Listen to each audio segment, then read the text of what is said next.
usuku eliphezulu lokuthula emhlabeni kubantu abathokozelwa nguye Jesu Kristu inkosi. Siyambonga-ke kakhulu uNkulunkulu ukuba sihlanganise namhlanje ekuseni. Ngiyabingelela, ngiyathobeka kakhulu. Awuyijikisile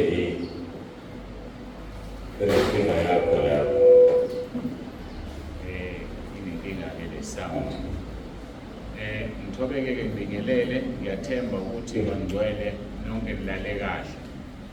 Ngicela ukuthi uma kukhona ongalalanga kahle asazise ukuze sikwazi mhlawumbe ukulungisa iphutha elenzekile.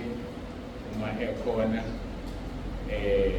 kube fundisikazi-ke noma umama befundisa bamthinte umama Nsibande, obaba bamthinte usiyabonga Ntuli, noma-ke bangithinte sikwazi ukulungisa iphutha esilenzile. Kodwa-ke nginokuthemba ukuthi uNkulunkulu ungcinile nalala kahle. Siyambonga-ke kakhulu, simnikeza udumo. Ngibingelela-ke nonke ngokwezikhundla zenu uJesu Kristu inkosi. Ngiyacela uma kukhona abaqalayo ukufika namhlanje sibanikeze iprogram. Uma kukhona oqala ukufika phakamisa isandla, noma ungenayo iprogram ubeke kanjalo.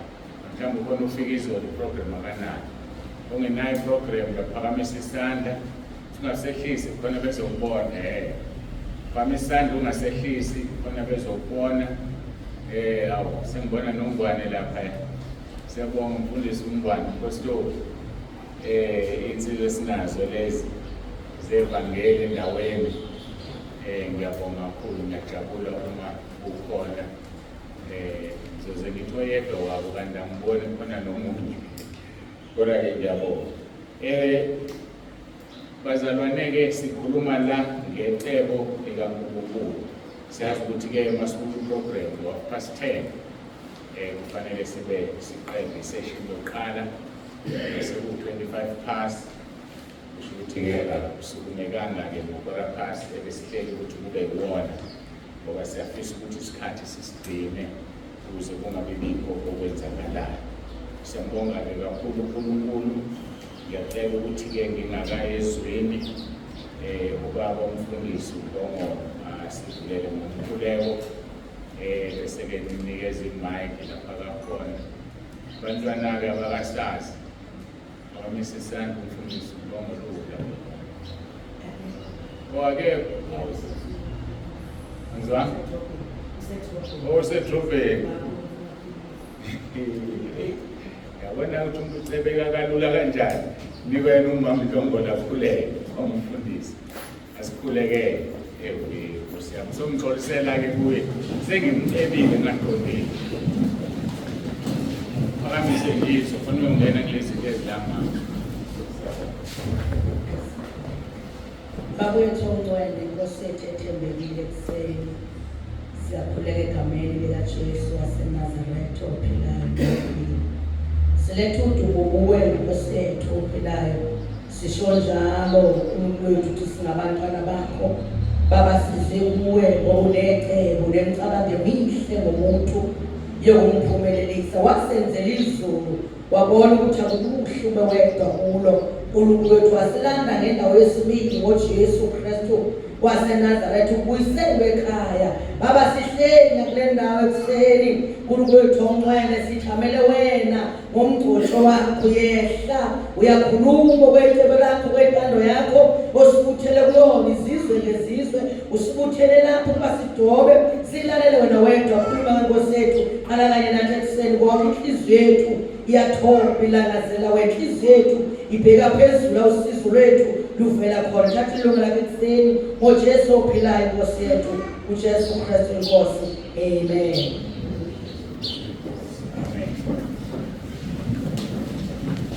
Siyabonga kakhulu. Sizovula-ke izwi lenkosi esilitholayo kuTimotheo oqala isahluko sesibili verse 4. 1 Timothy chapter 2 verse 4. Ilapho-ke la sithola khona izwi lethu noma inhlimi yethu yalezi insuku. 1 Timothy chapter 2 verse 4. Kufundeka ke kanje, othanda ukuba abantu bonke basindiswe bafinyelele eklazini eqiniso. Njengoba sengishilo ukuthi ithimi yethu ithi icebo likaNkulunkulu, izolo sikhulumile ngecebo likaNkulunkulu kusukela ekuqaleni ukuthi uNkulunkulu wamdalelana umuntu, uNkulunkulu ulindele ini kumuntu. Sithindileke ukuthi umuntu uyingxenye yecebo likaNkulunkulu. Thina-ke njengababiziweyo uNkulunkulu ngokuhlukana kwezigaba zethu nangokubizwa ngendlela ezingafani, kodwa iqiniso lilodwa lithi uNkulunkulu ufuna kufezeke icebo lakhe. Icebo-ke lokuqala likaNkulunkulu sitholele nezinto eziwu-5. Sithe number 1, umuntu udalelwe ukubonakalisa umfanekiso wakhe emhlabeni. Ngale kokuthi sidalwe safana noNkulunkulu ngokobuso, ngokwesiqu, kodwa uNkulunkulu ufuna sibonakalise icebo lakhe emhlabeni. Ukuhamba kwenceku nencekukazi kaNkulunkulu kufanele kukhombise into eyodwa ukuthi akuhambi yena usibanibani, kuhamba uNkulunkulu qobo lwakhe. Number 2, sithe umuntu udalelwe ukufuza uNkulunkulu, wathi masibumbe abantu ngomfanekiso wethu basifuze. Uma-ke umfuza umuntu sikukhombisa ukuthi igazi lakhe likuwela. Njengoba ngilinganisile ngokuthi ingane ifuza uyise noma ifuza umama wayo ngenxa yokuthi igazi lalo muntu likuyena. Thina-ke siyafusimela ukufuza uNkulunkulu ngoba igazi likaNkulunkulu okufanele libe kithi lingumoya ongcwele. Ngikuthathaphi-ke ukuthi igazi kufanele libe ngumoya ongcwele. Sizokhumbula ukuthi uMaria ezofika emhlabeni, uMaria ezomukela uJesu emhlabeni, ngicela ukubeka kanjalo, ngiyacorrect. Ingelosi yathi mayimtshela ithi uzokhulelwa uzalwe indodana, bathi uMaria kuzokwenzeka kanjalo lokho indoda angayazi na. Yathi ingelosi amandla kaNkulunkulu umoya ongcwele uzokwengama. Ngakho-ke kusobala ukuthi igazi eligijima kuJesu umoya ongcwele, ngoba nawe unesibongo sakho ngoba igazi likababa wakho. Siyesibiza ibongo zobaba ngoba igazi elisemzimbeni wethu elibiza ubaba esesizibiza ngaye. Ngakho-ke umzimba siwuthekela komama bethu. Ubaba ufika beke igazi kumama noma beke imbewu. Ingakho-ke uyisibongo esisona ngoba ubaba wakho uyiso kunegazi likababa kuwe. Umzimba siwuthatha kumama. Manje-ke uJesu yena yedwa oyindodana yomuntu ozelwe ngowesifazane, ngoba wayengekho wesilisa kwaba owesifazane yedwa. Masihlehla siya kuGenesis, uNkulunkulu eqaleke isinyoka uthi inzalo yowesifazane izothokoza ikhanda lakho. Inkosi yethu uJesu kuphela eyinzalo yowesifazane ngoba indoda yayingekho lapho. Manje-ke igazi eligijima kuJesu umoya ongcwele owengama uMaria. Ingakho-ke ngithi umbuze simfuze uNkulunkulu, there is only one way ukuthi umoya ongcwele ahlale kuwe, uhlale ubuNkulunkulu kuwe, uzokwazi ukuthi umfuze. Number 3, sithe umuntu udalelwe ukubusa phezu kwendalo yonke. Ngathi-ke ngeke ubuse ungamfuzile umbusi. Siyobusa the day safuza umbusi. Nenkosi yethu uJesu efuza umbusi. Masisela emhlabeni yahlupheka ngoba singena ezulwini ngecuphela. Angiqondile ukuyisa intshumayelo yezolo, ngiyadlula nje. Point number 4, sithe umuntu udalele ukwandisa icebo likaNkulunkulu, okungukwandisa abantu abafuze yena uNkulunkulu bagcwalise umhlaba. Ngoba sithola ukuthi uNkulunkulu wabanika isibusiso wathi zalanani nande. Lokho kusho ukuthi-ke kufanele sizale iy'ngane ezifuze thina ngoba thina sifuze uNkulunkulu. Icala ukuba nengane engafuzile wena ukufuze uNkulunkulu.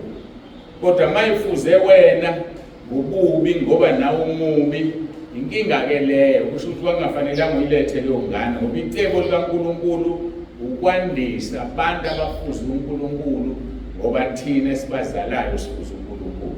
Point number 5, umuntu udalelwe ukunqoba emhlabeni.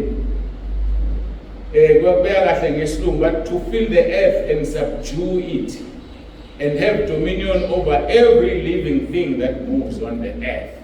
Kufanele kunoma yini enyakazayo emhlabeni sibuse sinqobe umuntu udalelwe lokho. Ngidineke izolo ngiyakhumbula kusala iphuzu angangaliqeda ngathi isono siyaphila isono sifana nomuntu. Ngiyakhumbula ngichaze sifana nomuntu kanjani. Ya khona la ngilahleke khona ngazi nami kodwa ke ngikholwa ukuthi ngoba ngilahlekile ngokumoya kaNkulunkulu kungiholela lapho napho namanje usiyakubuyisa.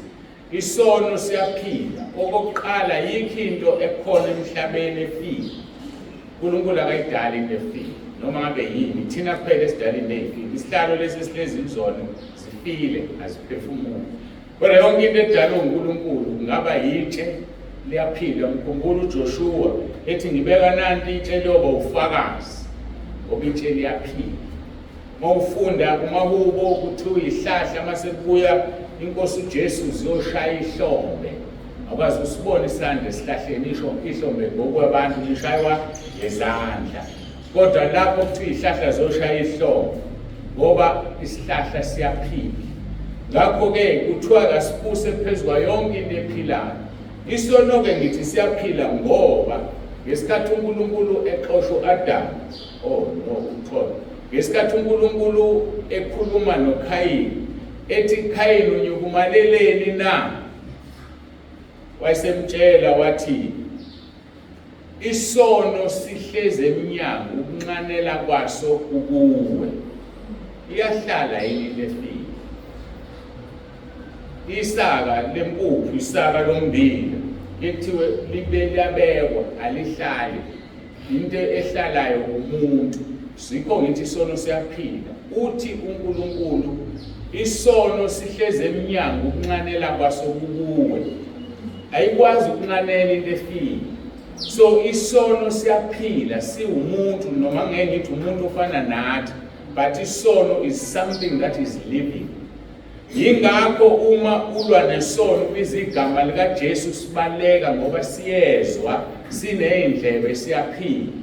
So ke isono kufanele sihlukane naso siphume kumuntu kuphela ukuthi siwumoya sidinga izinto esizisebenzisayo ukuze singene kumuntu. Isono ukuze singene kuEva sasebenzisa inyoka sangena kuEva. Isono into ephilayo akuyona into efile. So uma ulwa nesono ngicabanga ukuthi ulwa nento engekho. Njengoba sihlezi sikhuluma nje zikuphi izono zihleze eminyango ukunqanela kwazo kula kuthina ngaphakathi. Ayabona ungabamba leyo yobonto isono kanti yekho kufanele ngisinqobe nje siyanqotshwa ngoba naso siyalwa in the form of a demon noma kaSathane. So ke sidalelwe ke ukunqoba noma yini ephilayo emhlabeni. Ngathi lezi zinto ke ziwu5 ezidalela umuntu. Icebo likaNkulunkulu lokuqala ngiyaphuma enkonzweni edlule bengizama nje ukuthi ngiyabe bengekho bengenawo WhatsApp engekho egroupini bayibambe nathi ngoba siyakhohlwa. Ngiyacabanga ukuthi khona nesengikushile engakushonga izolo. Asiyeke kwinkonzo number 2 yosuku noma yemvuselelo ukuze ke sizame ukubamba kuba past 10. Othanda ukuba abantu bonke basindiswe bafinyelele ekulazini iqiniso. Njengababizwe uNkulunkulu ke badotshwa abantu benkosi. Kufanele sibone ukuthi abantu bayasindiswa. Bayafinyelela ekulazini iqiniso. Inkinga isekuthenini ngeke umfinyelelise umuntu ekulazini iqiniso wena ungazama ukufinyelela.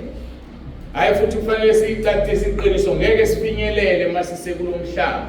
Ngoba nompostoli Paul esimhloniphayo obhala incwadi eziwu13 eTestamenteni Elisha uthi ngikhohlwa ongasemuva ngizelulela kongaphambili ukuba ngingekubambe ilokho engakubanjelwa naye wayengakakubambi esebhala incwadi ezingaka esishumela ngazo namhlanje. So ngamanye amagama akekho ozofinyelela kulo lonke iqiniso ngaphandle kokuthi asizwe umoya ongcwele naye futhi ngeke akunike lonke iqiniso ngokuthi uJesu asinawo amandla okuthwala. Namhlanje sibona ingxenye kodwa sobona konke okuphelele ngale kwethuba. Ngakho-ke isihlokanyana esincane ngifisa ukungena kuso esithi icebo likaNkulunkulu lidala, lahlelwa ungakabi khona, alisoze laphela wena ngowecebo likaNkulunkulu. Ake ngiphinde, icebo likaNkulunkulu lidala, lahlelwa wena ungakabi bikho, alisoze laphela ngoba wena ngowecebo likaNkulunkulu. Sibheka-ke Jeremiah 1:5 lapho uNkulunkulu ebeka icala ethi ngingakakubumbi esiswini ngakwazi, ngingakaphumi esizalweni ngakungcwelisa ngabeka umprofethi ezizweni. Icebo likaNkulunkulu lidala uma ethi ngingakakubumbi esiswini ngakwazi. Yini ayazi uNkulunkulu? Wazi umoya? Emoyeni? Cha, kunjalo. Lokhu kuwuphawu befundisi bami lokuthi asisuke emoyeni nje, sisuke ezulwini. Sase siyathunywa seza emhlabeni. Ngingakakubumbi ngakwazi. So ukuze umuntu afike la emhlabeni ufika abe yini? Yibumba. Ngingakakubumbi ngakwazi. Wasazi uNkulunkulu ngoba sasinaye. uJohn 16 verse not 33. To 20, John 15 verse 26 and 25. La uJesu ethi umoya ongcwele uzoba ufakazi wami, nani nizoba ofakazi bami ngoba nani nami kwasekuqaleni. Lokuqala khuluma ngakho it's before the foundations of the earth. Iqiniso leli lingakholakali kodwa ngifisa ukukholwa namhlanje. Before size emhlabeni besiphila sisezulwini. NjengoSathane ophilile ezulwini, njengenkosi yethu uJesu ephilile ezulwini, kodwa uyedwa umuntu othema eze emhlabeni wayese eza nolwazi lokuthi ubephila ezulwini, inkosi yethu uJesu kuphela. Thina sivele sazalwa sicabanga ukuthi impilo iqala manje, ayiqali manje. Umethu uNkulunkulu ngingakakubumbi ngakwazi, ingoba wakwazi, hayi ngoba azumoya emoyeni. Wayeqambe ngisho igama mawufunda uIsaiah 43 uyakucacisa lokho uthi uNkulunkulu kepha manje usho kanje uJehova owakudalayo wena Jakobe nowakubumba wena Israyeli uthi ungesabi ngokuba ngikuhlengile ngikubizile ngegama lakho ungowami. Bazalwane, before sisakhiwe noma sibunjwe ezibelethweni zabazali bethu uNkulunkulu wayesesiqambile igama wasazi. Iproof yalokho ukuthi uqobo lwakhe uJesu engakafiki ingelosi yabikezela ethi Maria nawe Josepha nizomqamba umntwana ngegama elithi uJesu ngoba uyena ozosindisa abantu ezonweni zabo. So khona oyedwa la emhlabeni oweza emhlabeni uNkulunkulu engamazi. Akhona oyedwa oweza la emhlabeni uNkulunkulu angalazi igama lakhe. Kodwa ngenxa ukuthi thina singeke silinganiswe noJesu, akukho ngelosi yabikezela yazotshela abazali. Bathi ngokuqhubeka kwenkonzo zozwa abazali wabenza uNkulunkulu bayibambe imfihlakalo bakuqamba leli igama walinikeza umhlaba ungakasekelwa. Isimanga sendalo lesi kodwa iqiniso linjalo. Uthi ke uverse 2 kaIsaiah 43 ungesabe ngokuba ngikuhlengile ngikubizile ngegama lakho ngowami. Verse 3 lapho udabula emanzini mina nginawe nasemfuleni ayikukhukhula lapho uhamba emlilweni awuyikusha nelangabe alekukushisa. Sakubona-ke kwenzeka lokho bengenile abafana esithandweni somlilo. Lithi izwi lenkosi baphuma bengenalo ngisho iphunga lomlilo akushanga nonwele ekhanda labo ngoba uNkulunkulu uyalenza izwi lakhe. Ukhulumile kuIsaiah kanti kusazolandela uDaniel ngemuva. uDaniel abeseyiveza le ndaba abafana abathathu uMeshaki noShadraka noAbednego bengene esithandweni somlilo baphume amehlo engaqhumile, amehlo amanzi bakufanele aqhuma waqhumanga ngoba uJesu wethu esimkhonzayo ungena nawe enkingeni. Jesu wethu esimkhonzayo uyasithwala. uthi ke uNkulunkulu ngokuba nginguJehova uNkulunkulu wakho omngcwele kaIsrayeli umsindisi wakho. Uma singahlala sikhumbula lento ayikho into esizoyisaba emhlabeni ngoba singabanqobi thina. Asingakhohliswa uSathane. Sasinaye ezulwini engilosi yokukhanya waxoshwa ukuthi ke asikwazi ukubasho ukuthi sasiyini kodwa iqiniso mayethu uNkulunkulu ngakwazi ingakakuboni ingoba khona la sasikhona. Ngithi ke mina uHana ngenxa yokukhuleka kwakhe engabi selfish, ekhuleka uHana engenamona, eqhutshwa izinsizi ngoba muhle umkhuleko oqhutshwa ukuhlupheka ngoba ukwenza ungabi nomona. Uthi uHana, Nkosi ngiphe nje umntwana wesilisa ozobizwa ngami, kuthiwe nje nami nginendodana ngizomthatha ngimnikeze wena. Imfihlakalo enkulu leyo siyathanda ukucela kodwa sifuna ukunika uNkulunkulu. Siyathanda ukufuna izinto kuNkulunkulu kodwa sifuna thina ukumnikeza. uNkulunkulu ufuna mawucela umazisi ukuthi yena uzothola. Uthi kuHana nginikeza umntwana womfana ngizombuyisela kuwena. Mina ke kimi ithi lento njengoba uNkulunkulu wasazi singakazalwa uthi wasazi engakasibuki. Kusho ukuthi wafika wabheka kulabo bantu bakhe akabaziyo abawumoya ngaleso sikhathi. Bathi nangu umuntu engamnika umprofeti wami. Ngoba ngizonika omunye wesifazana amthathe angambuyisi kimi azondlele yena amelusise inkomo nezimvu angabuki. Nangu umuntu odeserve umprofeti. Umucela uthembisa uNkulunkulu ukuthi uzomnika ukunikeza ubest. Kodwa mawucela ugombela kwesakho uzokunika okufanele kube okwakho angakuniki okwakhe. Wayesethi uNkulunkulu uzomnika uSamuel. Ngembala lithi izwi lenkosi wamthola lo mntwana umqamba uthi uSamuel. Thema iqeda ukumncelisa wamthatha umbeke ethempelini. So ngithi ke mina ngokwami angisho ukuthi kushize ngoba kukho ezweni. Wathi mayicela uHana wathi uNkulunkulu nangu umuntu ofuna ngimnika umprofeti wami ngoba akazi umgodi uzombuyisa enze umsebenzi kaNkulunkulu. Thina masicela sicela kanjani?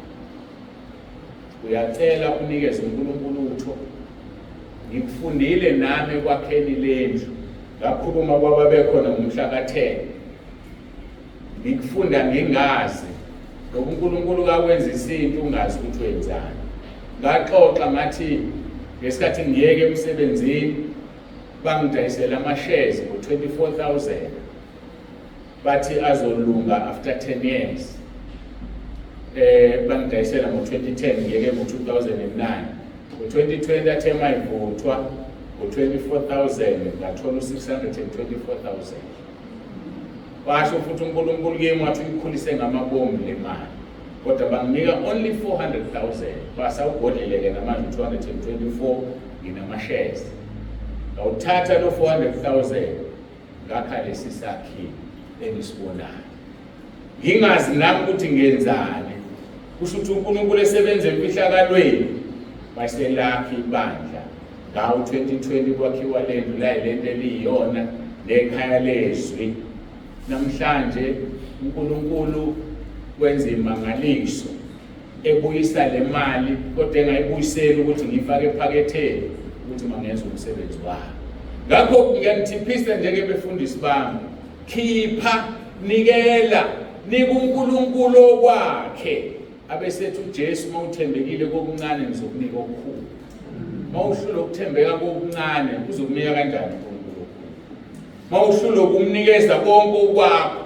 Khumbula umfundisi wathi kimi eNtsibanda unika uNkulunkulu yonke imali yakwaNtsibanda kwangasala lutho. Ngathi yebo cha ukholwe ngempela kodwa ngangikwenza ngakunakile lokho. Ukusho ukuthini na? Ake simnikele uNkulunkulu simethembe. Senze lento ayifunayo. Wenza intando yakho uzinikele uzombona into azoyenza. Asizini ukuzojabula la emhlabeni. Asizini ukuzothokoza la emhlabeni. Kodwa sizosebenzela uNkulunkulu sizobona ukuthi icebo likaNkulunkulu liyafezeka. Ngangingazi ukuthi ngalesi sikhathi ebudaleni bami ngoba sengifuza kakhulu kunakesikhathi ngisasebenza. Kodwa ngoba ngifuzela uNkulunkulu kulungile. Ngiyakutshela ebusika kunzima ukuvuka ngo3 ikhali alarm kufuneka ngivuke ngibhekane no-WhatsApp ngoba abantu balindele impendulo, abantu bafuna umkhuleko. Akumnandi kulala ngo-10, ngesinye isikhathi ngo-11, ngesikhathi ngo-12, ngilale only 3 hours ngenxa ka-WhatsApp. So ngamanye amagama ngifukuza kakhulu manje, kodwa engikubongayo ngifukuzela owangidalayo ngoba ngokuphumula kwezayo. So ake sizinikeleni-ke simkhonze uNkulunkulu. Ukwenze into sengathi uyahlanya ekhanda, kodwa phambi kaNkulunkulu awuhlanye, uzothi usuthola umqhele wakho ube mnandi. Ake sibe ngabefundisi abalida nge-example, sibe ngabefundisi esiyisibonelo emhlambini, ngoba ngeke kube isibonelo emhlambini ongewuwe lo mhlaba. Ngithini-ke mangisho njalo? Lithi izwi lenkosi lapha kuPetro ngithi chapter 3, 1 Peter chapter 3, lithi izwi lenkosi masibe isibonelo emhlanjini ngoba uyeza umalusi omkhulu. Ngeke umalusi womuntu abe isibonelo ezimbini noma ezimbuzini, ngoba imbuzi uma isiyele toilet ihamba nje lapha, kodwa wena muntu ufuna ukuyosithela ungene endlini encane. Kodwa malithi izwi asibe isibonelo emhlanjini kaNkulunkulu ebandleni, ingoba nathi siyingxenye yebandla, singcono ngoba nakho singabefundisi. Cha, singcono. So-ke yazi ukuthi nawe uyimvu, uma ungenzi kahle phambi kaNkulunkulu uzokhethenyela lezi zimvu akugudluze wena. Kwenze njalo kuSawuli wathi ngoba ulilalelanga izwi lami ngeke ngisakwenza ube inkosi. Wayisola wathi ngiyayisola ukuthi ngikwenzile inkosi kwa-Israyeli ngenxa ongalilaleli izwi. Sililaleleni izwi bafundisi, uzombona uNkulunkulu uzokwenzela yonke into oyifunayo ngoba wena ulenze izwi. Ukhumbula ukuthi engakakubumbi wawuhlezi naye. Yabona mangabuya leyo ukuthi sisudlala uSathane uxoshiwe ezulwini, thina sixoshiwe ezulwini. Sithunyiwe ukuzosebenza la emhlabeni ukuba bonke abantu basindiswe bafinyelele ekulazeni iqiniso. Uma singenza lokho, uNkulunkulu uzokukhumbula ebusweni wakhe. Khumbula-ke siphansi kwesihlokonyana esithi icebo likaNkulunkulu lidala. Ungakhohlwa sikhuluma ngokudala becebo. Yithe-ke engakakubumbi uNkulunkulu wakwazi, wakubiza ngegama, wakwetha. Number 3, wakuloba encwadini yokuphila umhlaba ungakasekelwa. Ake silungise lento. Abantu abaningi bakholelwa ukuthi uma usindiswa ulotshwa encwadini yokuphila. Iphutha lelo. Iphutha elikhulu. Umuthi uNkulunkulu ngingakakubumbi ngakwazi, salotshwa encwadini yokuphila ngaleso sikhathi. Asilotshwanga ngoba sisindiswa. Salotshwa encwadini yokuphila ngaleso sikhathi. Mawufunda iSambulo 13 verse 8, uyasitshela ukuthi salotshwa nini. Lithi izwi lenkosi phansi kwezilo ezimbili, bayakhuleka kuso isilo bonke abakhileyo emhlabeni wonke ogama lakhe lingalotshwanga encwadini yokuphila yewundu elihlatshiweyo selokhu kwasekela umhlaba. Ngesizwe kahle-ke ngisigame kahle. All who dwell on earth will worship him, whose names have not been written in the book of life of the Lamb slain from the foundations of the world. uJesu wahlatshwa, he was slain before the foundations of the earth. Ngesikhathi uJesu ehlatshwe bethelwa 2000 years ago, kwagcwaliseka icebo likaNkulunkulu engithi linjani lidala. uNkulunkulu uma eceba into yakho uyayenza kwelikamoya ukuze yenzeke physically. Ayenzeki physically engayenzanga kwelikamoya. Iwundlu lahlatshwa umhlaba ungakasekelwa. Laqeda ukuhlatshwa, wabakhetha abasindiswa ngaleso, abayosindiswa wabakhetha ngaleso sikhathi, wabaloba encwadini yakhe yokuphila. Ake ngiliphinde usuzolizwa. Sambulo 13 verse 8, bayakhuleka kuso isilo bonke abakhile emhlabeni, bonke ogama lakhe lingalotshwanga encwadini yokuphila yewundlu elihlatshiweyo selokhu kwasekela umhlaba. So senezwa igama lomuntu encwadini yokuphila lilotshwa njengokusindiswa manje. ngoba ukusindiswa kwakho kuyicebo likaNkulunkulu, wasindiswa esazenza kumoya izinto uJesu ebethelwe esiphambanweni kwelikamoya, bakhethwa abasindiswa walotshwa amagama abo. Icebo likaNkulunkulu ngomuntu lidala umhlaba ungakabi bikho. Isambulo 17 verse 8, angazi kwenzeka kanjani namavesi ayafana. Isambulo 13 verse 8 nesambulo 17 verse 8 uthi ku verse 8 wesambulo 17, isilo asibonayo sasikhona asisekho, kepha sesizokwenyuka siphuma kwalahle siye ekubhujisweni nabakhile emhlabeni, labo abamagama abo angalotshwanga encwadini yokuphila selokhu kwasekelwa izwe. Nxa bebona isilo ukuthi sasikhona kepha sisekho kanti sisazokuba khona. Kanti futhi umusho lesingisi, the beast that you saw was and is not, and will ascend out of the bottomless pit and go to perdition. And those who dwell on the earth will marvel, whose names are not written in the book of life from the foundations of the world, when they see the beast that was and is not and yet is. So kusho ukuthi ke alotshwa amagama umhlaba ungekho. Yimini ungekho umhlaba? Ijulile ke yodwa sizoyibamba umoya kaNkulunkulu. Abakwaziyo ukubala ukuthi incwadi ethile ibhalwe ngamuphunyaka eBhayibhelini nani bethathe emlandweni. iBhayibheli kulithathe 1500 years libhalwa. Isikhathi sika Adam bathi u7000 years uAdam. Kusuka Adam nje kuza manje only 7000 years.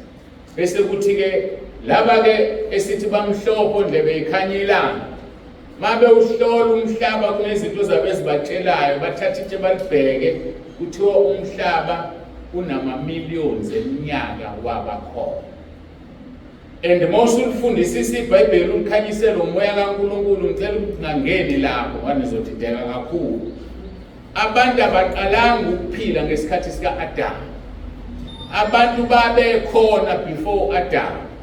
uSathane lesikhathi eqoshwe ezulwini wayedukisa abantu before uAdam.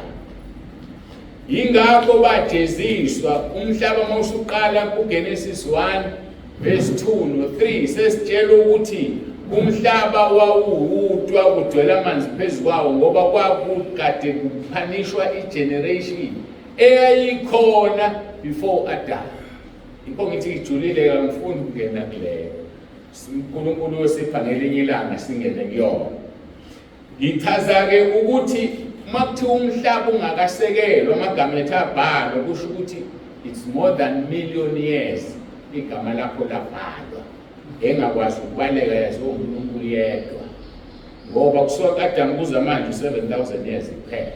Kodwa kuphile lesizwe singale mabe ucheck umhlaba unama million eminyaka. Inkinga ke leyo. Kodwa eveza ukukhulu namandla kaNkulunkulu kanti kade waziwe ezulwini. Masicabanga ukuthi lokhu kuqhamuka manje kuneminyaka onayo mincane kabi. Ingakho izwi lenkosi lithi ezulwini iminyaka e1000 yethu emhlabeni is equal to 1 day ezulwini. So ke ngamafushane uJesu nezinsuku ezimbili betheliwe esiphambanweni ngokwasezulwini ngoba thina sithi 2000 years. Ake nginikhathazeke ngenombolo. Angikho enombolweni. Ngisekuthenini icebo likaNkulunkulu linjani lidala. Yikho kuIsaiah 46 verse 4 no 5 athi noze niguge nibe izimpunga ngimthwele uthi ngikwenzile lokhu ngisazokwenza nginetshathe. uNkulunkulu esimkhonzayo akagugi, uwuye lethi iBhayibheli akakaze abe khona uNkulunkulu phambi kwakhe, ngeke futhi abe khona emva kwakhe ngoba likho ngaphambi kwakhe nengemva kwakhe.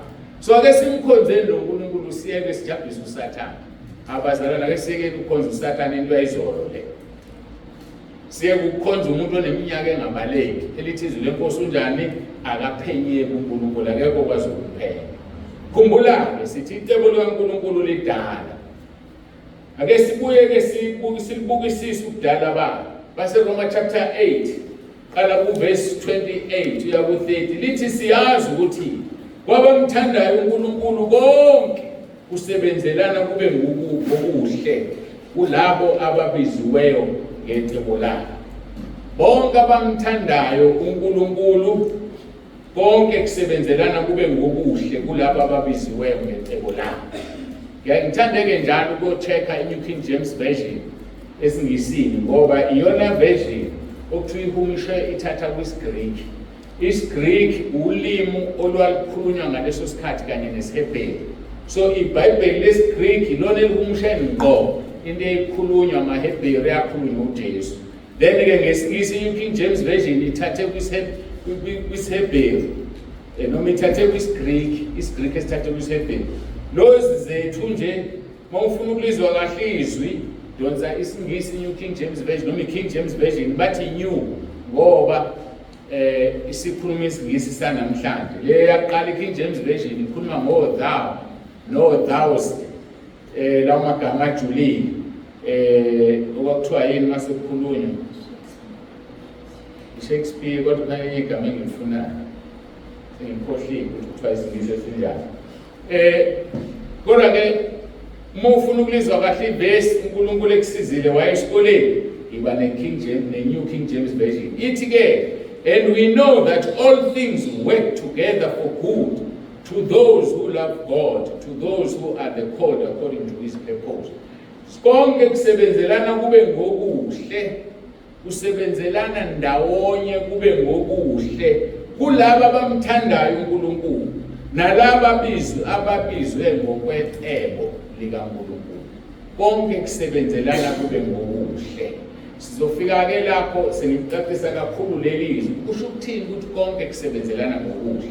Kodwa ngisafuna sibuke ukudala becebo okulandele kuverse 28 abesethi kuverse 29 ngokuba labo ayebazi ngaphambili wabamisa ngaphambili bafane nesimo sendodana yakhe ukuze yona ibe izibulo phakathi kwabazalwane abaningi. Ithintile kancane izolo lelivesi. Bonke ayebazi ngaphambili, bonke labo abangena phansi kwegama uJeremiah 1 verse 5 ethi ngingakabumbi ngakwazi, ilabo ayebazi ngaphambili. Lithi izwi lenkosi wabamisa ngaphambili bafane nesimo sendodana yakhe. So sidaliwe bazalwane ngoba sibizwe ngokwecebo siyafana noJesu. Angisakhuluma ukufana ke kobuso obasho uNkulunkulu ukuthi asenze abantu ngomfanekiso wenu. Sifana naye spiritually. So uma udla isono wenza isono uphoxe image kaJesu efakwe kuwena ngoba wakhethwa ngaphambili before the foundations of the earth. When wanikwa isimo sikaJesu, wanikwa isimo sendodana ukuthi ufane nayo for one reason ngesizathu esisodwa kuphela ukuze yena abe izibulo lethu. Ngoba akakwazi ukuba izibulo. Ngeke ngayithinta izolo ngithi ngeke imvu ibe izibulo lembuzi ngoba abawona umndeni owodwa. Ngeke umuntu okwaNtsibanda abe izibulo kwaMkhize ngoba kazalwa kwaMkhize. Uyizibulo emndenini wabo. So thina sidalwe sawumndeni kaNkulunkulu ukuze uJesu abe izibulo kithina ngoba sinjani sifana naye.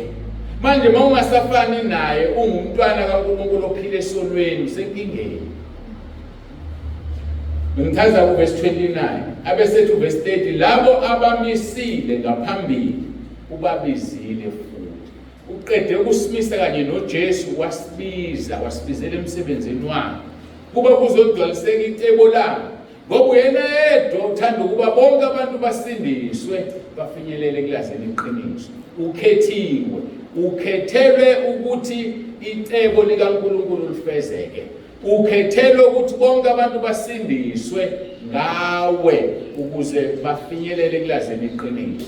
Ngithi ke mina ukhona into eyokwenzeka ebuhlungu ngelinye ilanga yambula uNkulunkulu. Ngoba ithawula lami nephutha lokhu kuzosheshe kube manzi uthole. Lento engithi yokwenzeka lothi ufika phambi kwesihlalo sokwahlulela. uNkulunkulu akwenze ngamabomu wena ukuthi uhlulelwe kamuva kunalabo abantu engizokhuluma ngabo. Usubonisa ujenga lukalayini. Bese kuthi uyababona laba bantu nje bonkosi. Uyabazi cha ngibazi. bese ethi ngangidalile ecebeni lami ukuthi bayosindiswa ngenxa yakho. Awungikhonzanga ngeqiniso, awulenzanga icebo lami ngakho balandele. Uye esihogweni ungasidlanga isono ngoba uhlulekile ukuletha umfanekiso kaNkulunkulu phakathi kwabantu. Uye esihogweni ungazange ufebe, ungazange ubulale, yosha neyifebe neyiphingi nabahleli ngoba wena uhlulekile ukwenza icebo likaNkulunkulu asidalela ukuthi simfuze. Uhlulekile ukumfuza. Namba abantu bayisihogweni ngenxa yakho, abesethi follow them.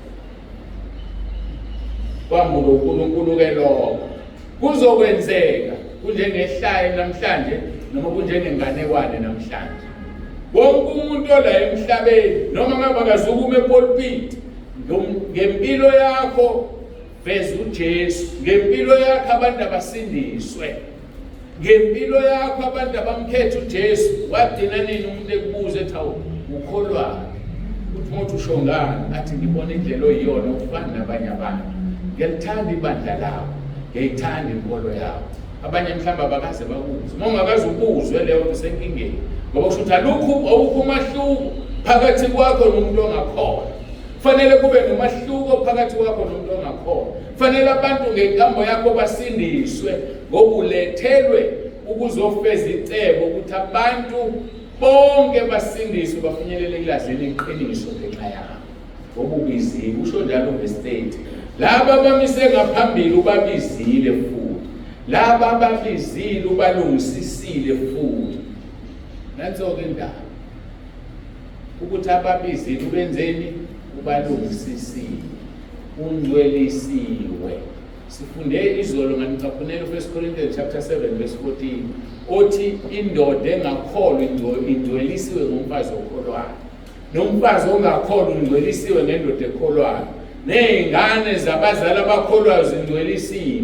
Yabona sinecala khona abantu okufanele bangcweliswe ngenxa yokuthi wena ulungisisiwe. Kodwa manje uma ukulungisiswa kwakho kunyathela, ivangeli lakho alizukwenza abantu basindiswe. Ubufundisi bakho buzofaka abantu ehlathini. Ngoba njengoba ngimi la ngikhafula umoya ophila kumina. Bayangazi abakujwayele ngikuwo, abanye abangezi ukuthi ngithini. Njengoba ngimi la ngikhafula umoya ophila kumina. Uma uthatha iradio isigubhu lesi sigaxa usivula sikunikeza 100 stations, usiplake lapha kugesi, uvula isiteshi osithandayo usilalela, ufika i-load shedding uthatha ugesi, ufaka amabhetri. Le radio ayisezukunika iy'teshi ezu-100, izokunika. Umahluko sekuwukuthi amandla iwadonsaphi. Usathane unjalo-ke mayishaya umfundisi ambona ukuthi uyingozi kuya kamphuciswi, ushumayela kakhulu kunakuqala kodwa manje usawadonsa esihogweni. Lelo bandla alishumayezayo lisetrepini ngoba njengoba emila ukhafula umoya wasesihogweni. Uma ekhonza uNkulunkulu ngobungcwele mayemila ukhafula umoya ongcwele. Mhlambe nizoyazi into engizoyisho manje. Khona ukuthi omunye umuntu ashumayele uma ngathi yazi usibani bani azikho zimanga zikhulumayo kodwa abantu bavele basindiswe. Kodwa uma umuntu amqhathanisa nabanye ashumayeli kangako ngoba kuyena ushumayela umoya okuyena, umoya ongcwele ophendula abantu. Ngokunjalo uthatha igagu lomfundisi alishumayeli liyaqeqebuka, ibandla lakhe alifebe iqala ukuzovela. Indaba nango okuyena oyisifebe khafula umoya wokufeba. Intshumayela yenza ilutho kubazalwane okwenza ukuthi umoya okhipha leyo ntshumayela ingaba yinhle iqede kodwa mayihamba nomoya kaSathane labo bantu bayisihogweni. Yikho-ke ngibe nenkinga nabantu abathi ebandleni lami ngiyabona kunalamaphutha kunalamaphutha kodwa-ke mina ngikhonza uJesu, ngikhonza uJesu wakho kodwa ngenxa yomoya okhafulwa lapho bheke esihogweni nabo. Lingcono ibandla enomfundisi ongelona igagu kodwa bephila impilo engcwele ngokukhafula ubungcwele bakhe unithelela ngobungcwele nizoyizulwini. Angidlule lapho. Ngakho-ke uverse 30 Roma 8 laba abamisile ngaphambili ubabizile futhi laba ababizile ubalungisisile futhi laba abalungisisileyo wayesebapha inkazimulo bengichaza ukulungisiswa manje ke mase kulungisisile ukupha inkazimulo into ejulile awuyiboni uMose ade hlezi iminyaka ehlezi kwezu40 elanda imithetho noNkulunkulu lithi iBhayibheli wathi mayebuya babona abantu bevala amehlo babona abantu bebeka indwangu babuze yini kwenze njani bathi uyasikhopha uyacwebezela unenkazimulo akaziboni yena unenkazimulo so umuntu onenkazimulo kaNkulunkulu akaziboni ubonwa abantu besenzana inkazimulo kubantu baphilise abangafuni ukuphila baqhele basuka banamadimoni ngoba amadimoni akubona athi hey uyasishisa lo muntu kodwa abafuna inkazimulo kaNkulunkulu basondele kuwena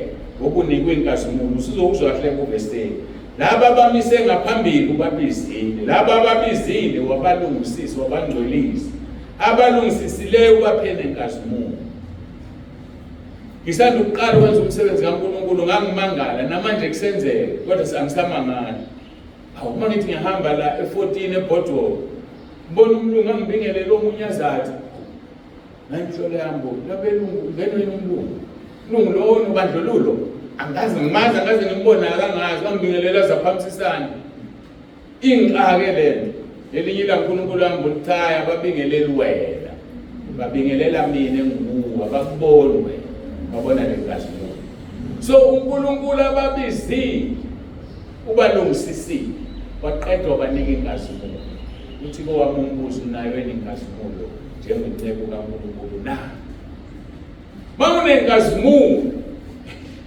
khona lento kufanele iphele emabandleni ekhona sithi sihlezi nje kushunyayelwa vele kuhlewula idimoni lihlewula kanjani idimoni unenkazimulo wena ngoba mawunenkazimulo umholi webandla lingena idimoni lapha emnyango mayengena umuntu emnyango uba delivered there and then ibaleka idimoni ngoba ungene phi la kunenkazimulo lele lizoklewula la ngishumayela lingiphazamise mina ngichecka mina there's something wrong with me kwenzeka kanjani lokho ngoba phela kumina engimla kuNkulunkulu uqobo lwabo so liphazamisa kanjani idimoni kusho ukuthi akasekho uNkulunkulu asithesteni kanjalo bafowethu uqinise uziqinisele imithetho uziqinisele ukukhona ukuze ungene kalule ezulwini kodwa lokho hayi ngoba uyiqinisele iqiniso kwenzeka kanjani komfundisi ngithi mangivakashile ngiwumzalwane ngilale kabuhlungu ngiqima amadimoni there is something wrong umuzwe womfundisi lo ila kufanele ngithi ngazi ngalala kamnandi ngisho ekhaya angilali kanje ngilala ngokuthula ngani ngoba khona inkazimulo kaNkulunkulu ngoba lo muntu ubiziwe waqeda ukubizwa kwalungisiswa mayiselungisisiwe mkwanikwa inkazimulo la ekhaya nje kufanele kuhlale kunenkazimulo ngenxa yomholi ophethe ibandla kaNkulunkulu obiziwe i-challenge esibhekene nayo icebo likaNkulunkulu lelo itheke uNkulunkulu owenza kusebenzelane kube ngokuhle kulabo ababizwe ngecebo themba ube ngibuyele kuverse 28 ngiyabuyela ke manje othi siyazi ukuthi kwabamthandayo uNkulunkulu konke kusebenzelana kube ngokuhle kulabo ababizwe ngecebo sengithi ke uNkulunkulu owenza kusebenzelane kube ngokuhle kulabo ababizwe ngecebo sibheka uPhilip chapter 2 verse 13 uzowuzwa ke uchaza into ejulile okufanele yilo naloyo phathizwe kaNkulunkulu ngomlomo wakhe yenzeke kuye lento uthi ngokuba nguNkulunkulu osebenza kini nokuthanda nokwenza njengentando yakhe alijulile leli nguNkulunkulu osebenza kini nokuthanda nokwenza njengentando yakhe ithathi NIV ke la ezosichazisela kangcono for it is God who works in you to will and to act according to his good purpose asichaze ngijulile ngoNkulunkulu uzongisiza for it is God who works in you to will and to act according to his good purpose uNkulunkulu osebenza kini nokuthanda nokwenza njengentando yakhe. Ake ngicale ngibeke umahluko. Alisho ukuthi uNkulunkulu osebenza kini ngokuthanda, akasebenzi ngokuthanda. Usebenza nokuthanda. He works in us to will.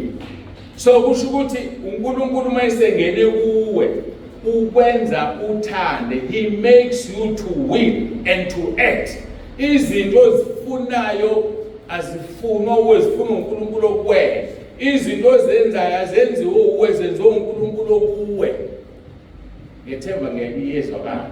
So it is God who works in you to will and to act. Hayi ukuthi uNkulunkulu usebenza ngokuthanda kwakhe, kodwa liyasho ekugcineni lithi ke njengentando yakhe ukwenza wena uthande, akwenze wena ufise ukwenza njengokuthanda kwakhe.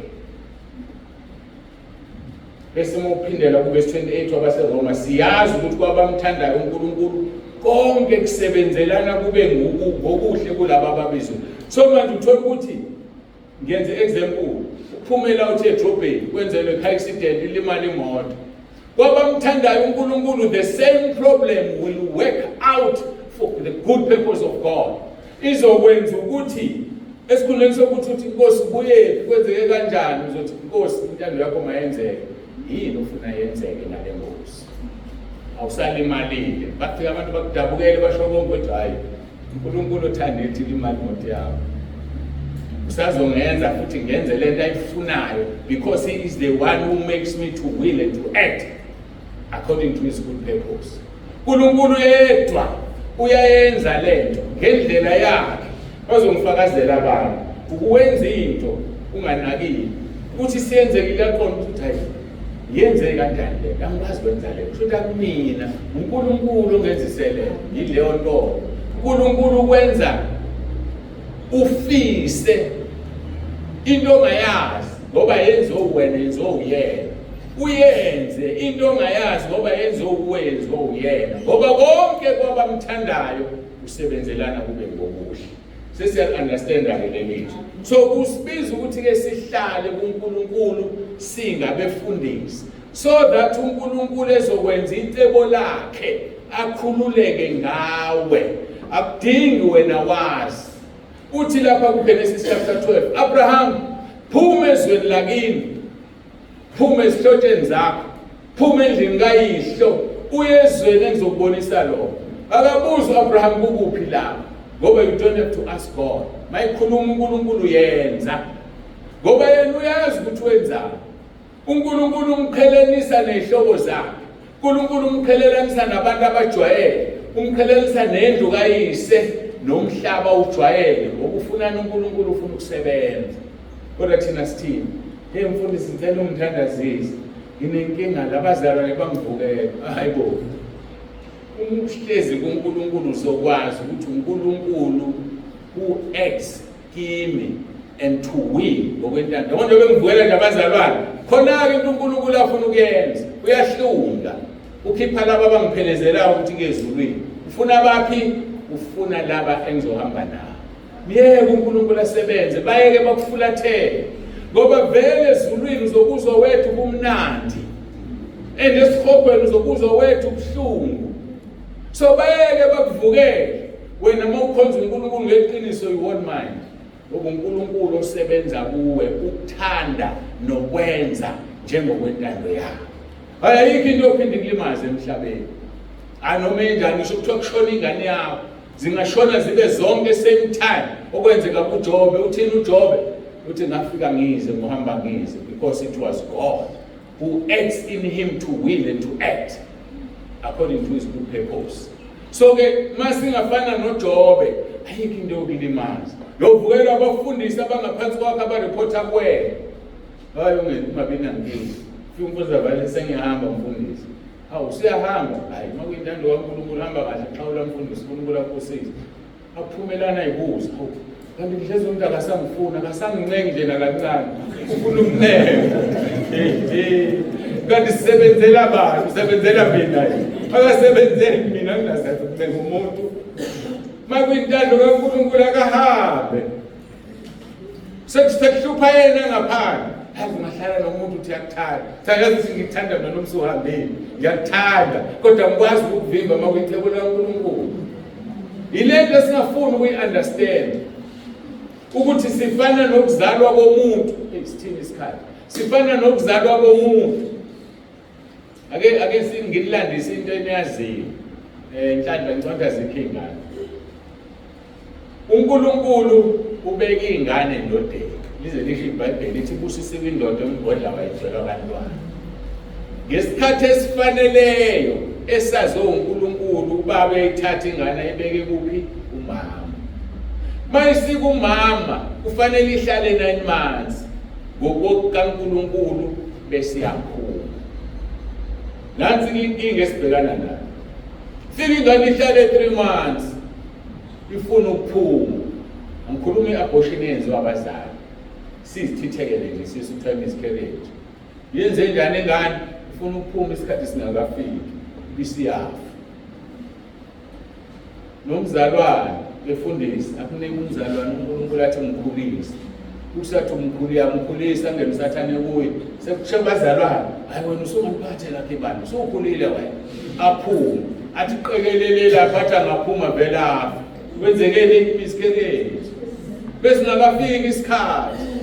Kodwa manje ngeke ngimnenge mathi uyaphuma ngizovimba ngani. Ngiyabavimba mama babephuma ngo 3 months. Awuhazi ukuvimba. Injalo ke. Ahlale sekrisikhathi umntwana. Manje sedlulelo 9 months fanele aphume uzodlala uzofa. Uthi afike eklinikhi twayile ngane isithuba.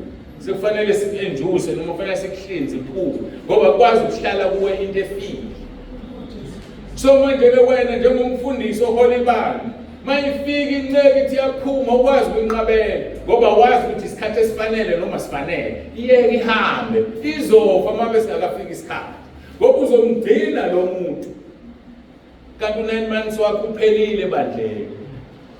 Hayi ngiyakutshela wena mhla waphuma lishiye lifile ngoba uhlale more than 9 months imfihlakalo kaNkulunkulu. So yikho-ke sinesibangela befundisi ufuna ukuphuma ndoda uNkulunkulu akusise uhambe kahle. Kodwa wazi ukuthi kusekhaya mazi kunetha obuye uvule umnyango bese yahamba. Ngeke abuye mawuthe wobuye kodwa yolokhu egijima lamagama eyasi ngenze isoma hamba zame nokutshontsha abazalwane bantshontshe kayofanabo ngoba ibandla eliholwa umhlubuki nalo liyahlubuka. Abazuhlala kuye bazohlubuka ngoba bafundisa ukuhlubuka. So bazalwane lesikhonzele uNkulunkulu uthini senze njani senze icebo lakhe lokuthi uthanda bonke abantu basindiswe. Kodwa losefuna ukuphuma hayi mkhulu ngoba uzomgcina kanti 9 months omunye uNkulunkulu uphelile.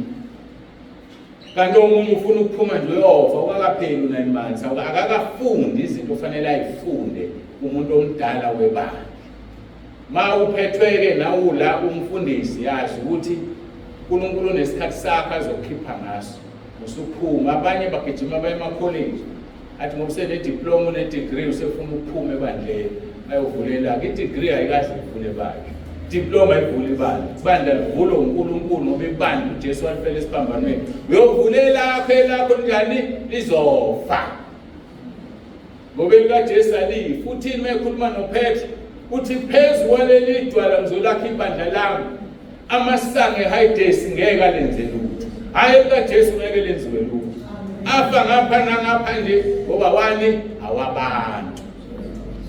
Hayi angiqhubeke uzothiwa ngitheke. Ake sidlule la ekutheni icebo likaNkulunkulu lidala sithi icebo likaNkulunkulu asikakadluli ngisesiyadlula.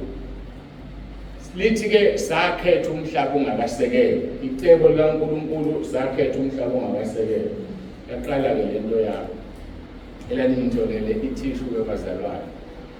Yaqala lento yami ekhala lami embele ehlangulo esikhaleni.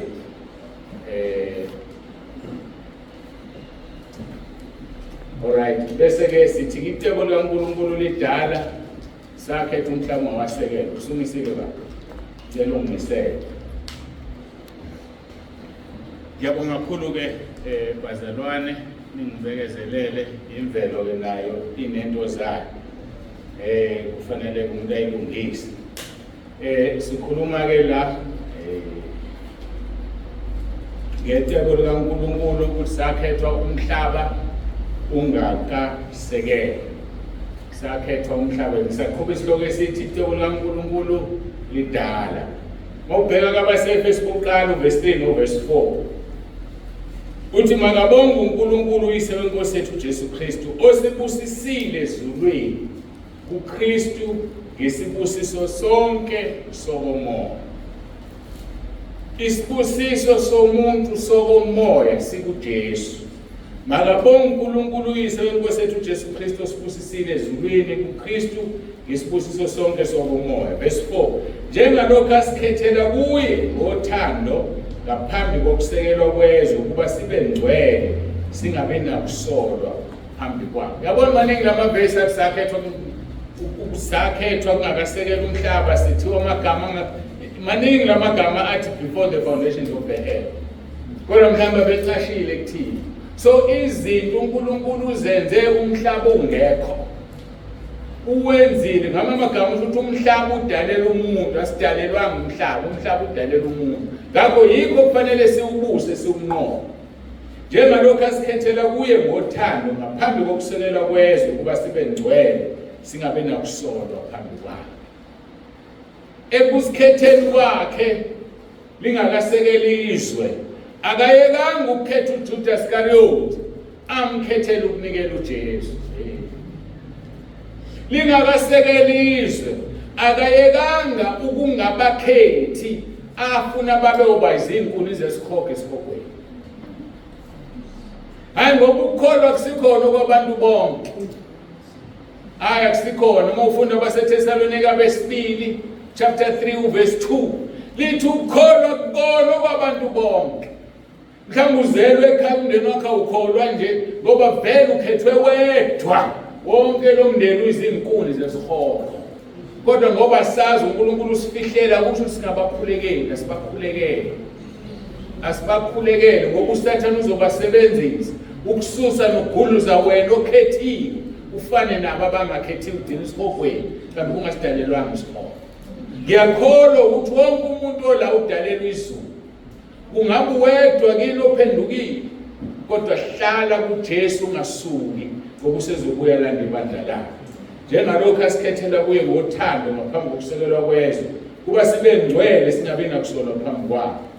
Nenkosi uJesu yakuqinisekisa ukuthi abantu bakhethe umhlaba ungakasekelwa lapha kuMateyu 25 noma before kuMateyu 25 lapha kuJohn 15 verse 16 uthi aningikhethanga nina kodwa mina ngimkhethile nina nganibeka ukuba niphume nithele izithelo nezithelo zenu zihlale kuba noma yini enawuyitela kubaba egameni lami aninike khona.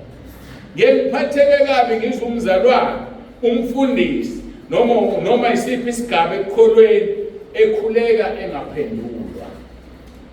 Uthi kudalwa yini umuntu akhuleke engaphendulwa? Ngoba sikhethelwe ukukhuleka sibheke. Yazi sikhethelwe ukuthi mawukhuleka uphendule. Kodwa wena uphendula kwenziwa yini? Ingoba ufuna ukuthela izithelo bese ziyahlala. Hasi uphendule 16 John 15. Aningikhethanga nina kodwa mina ngimkhethile nina nganibeka ukuba niphume nithele izithelo nezithelo zenu zihlale. Nansi into uNkulunkulu ayifunayo asithele izithelo ukuze laba abantu abangakholwa bazozikha bafinyelele ekulazini iqiniso basindiswe. Ngeke basindiswe uma singenazo izithelo zokusindiswa. Lithi ke ukuba izithelo zenu zihlale ukuze noma yini enitele egameni lami ngininike. Akufanele kube khona inceku nencebukazi kaNkulunkulu ekhuleke ingaphendulwa ngoba uNkulunkulu ufuna ukudemonstrate ngawe avezela abantu ukuthi wena unguNkulunkulu yena ophilayo ophendulayo. Kube kubike uma thina sikhuleka singaphendulwa. Enze njani kanti uNkulunkulu? Angithi ukuthembile. Enze njani? Akuphendule noma ngafanele.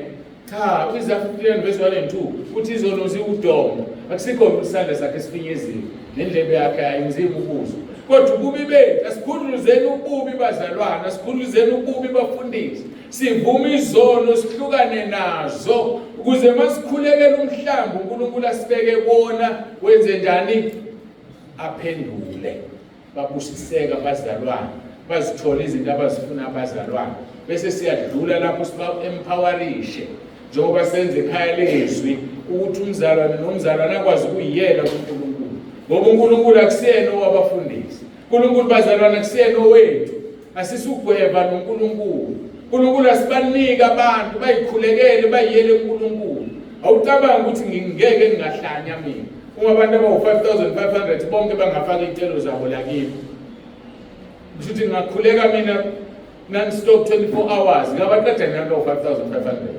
kodwa uNkulunkulu kwenze kwalula wathi angibenzele imikhuleko ngibanike wenza ukuthi le mikhuleko iphiliswa yini le mikhuleko ngoba iyizwi likaNkulunkulu uma mfundisi umafunda ukhulekiswe uye ukukhuleka unkanti uthi uma ukhuleka ukuthi inkosi ushile ezwini lapho wathi ayeka ngophenduli loyo manje siyahluleka thina masikhuleka sicaphuniswe ngoba sifuna ukulifundiswa alikho kithi khulekizwi zombona uNkulunkulu elenza Mahubo 138 verse 2 lithi uNkulunkulu uphakamisa izwi lakhe ngaphezulu kwegama hayi ngiphi uphakamisa izwi ngaphezulu kwegama igama lakhe kuya lilutho utho kuye lento ayikhulumile ngoba ngesikhathi kwenzeka into ayikhulumile liyaphakama igama kodwa mayiconcentrate egameni abese khohlwa ukwenza izinto ezikhulumile kodwa usho bani uJehova sebawothi uyabheda loyo usho izinto angazenzi cha yisho into ayishila yenze bese uthi uJehova sebawothi mkhulu ukuze liphakame igama lakhe yenza izwi lakhe iBhayibheli ezulu liyabheka lithe lesizulu uphakamisile igama lakhe nezwi lakhe ngicacisele lona ngoba uzothi yakuleli izwi ufike uthola ukuthi lithi phakamisile kanti ileli New King James eshoyo you have magnified your word above your name isho njalo uNkulunkulu ukhulisa izwi lakhe ngaphezulu kwegama so ke asibe nokwazi ke bazalwane mawukhuleka khuleka izwi noSathane uJesu wamnqoba after 40 days wayecaphuniswe athi kulotshiwe ukuthi Sathane wadele phonsi ithawule ebaleka nathi uzosibalekela masifuna ukukhulekisa siyekukhuleka imikhuleko esemoyeni so uNkulunkulu wathi anginikeze labo abantu abaningi imikhuleko le mikhuleko yami nezwi bayayisebenzisa baphile bayayisebenzisa ibasize kulamaviki adlule uma enyangeni ezimbalwayo ayidlule ngakufaka ubufakazi kwavuka umuntu osefile ngomkhuleko wami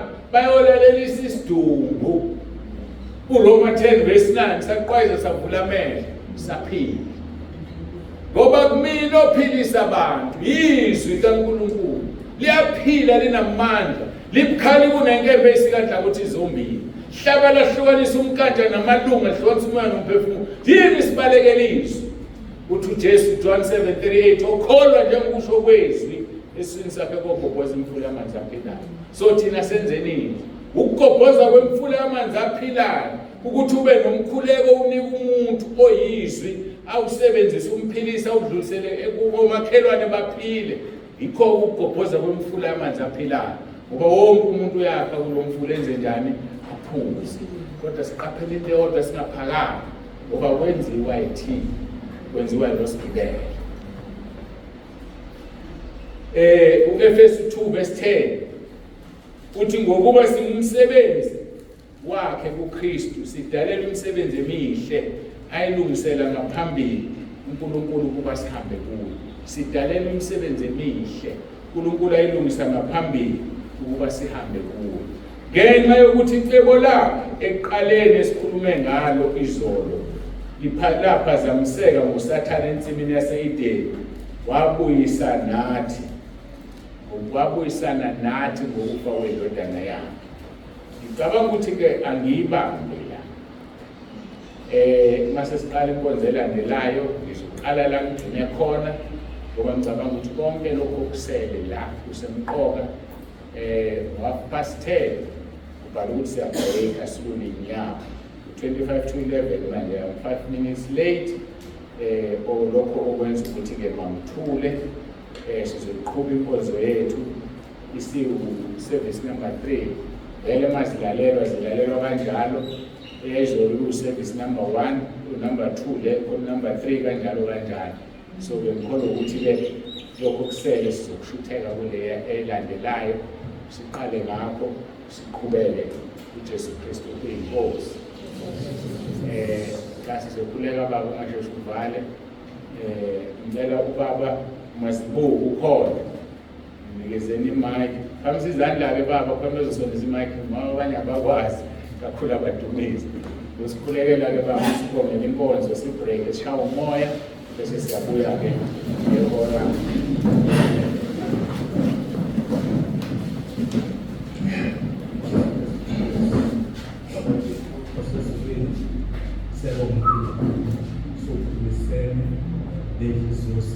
sizwile Nkosi umbiko ukuze uNkulunkulu siseke singabantwana bakho. uNkulunkulu sibeletha ngey'nhliziyo zethu konke esizwile nalokho Jesu sakubekile sazokuzosile namhlanje. Siyacela uNkulunkulu sibusele khona, siyacela Nkosi sikuthathe sikubambisise Nkosi Jesu ukuze uNkulunkulu ukufika kwethu lendawo kungafani nalokho sibuyele emakhaya.